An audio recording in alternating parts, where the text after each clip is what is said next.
Sunod-sunod ang mga fireworks display sa iba't ibang parke sa Metro Manila. Isa na rito ang Rizal Park sa Luneta kung saan libo-libong tao ang dumagsa upang manood ng year-end concert at makisabay sa makulay na fireworks display. Bukod sa mga pamilya at magkakaibigan, ilan sa mga namasyal ay nagdala rin ng kanilang mga fur babies. Para maiba naman kasi lagi kami nasa bahay. Tsaka para malibang din yung anak ko na PWD. Tsaka kasama na rin namin yung doggy namin. Actually, itong pet namin, hindi takot sa paputok eh.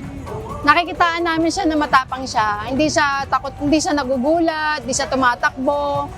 Ito yung first time na pet namin na hindi takot sa paputok. Samantala, may mga fur parents naman na naging handa sakaling maging balisa o ma-stress ang kanilang mga alaga dahil sa ingay ng paputok. Kasi pag doon sa bahay, lagi na lang sa bahay, tapos maingay.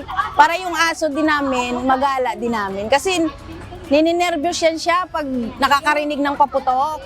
Parang may anxiety sa mga ganyang paputok. Kaya purpose talaga namin sa aso. Lang siya, inahag lang siya namin. Tapos ginaganon lang yung tenga niya para hindi siya manginginig.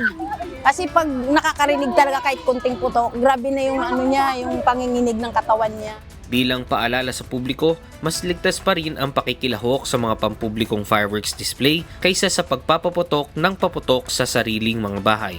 Safety para sa lahat ang dapat na prioridad sa mga ganitong panahon, mapatao man o sa ating mga alaga. Gilbert Gonzalez Jr., UNTV News and Rescue. Diyos ang aming sandigan, serbisyo publiko ang aming pinahalagahan.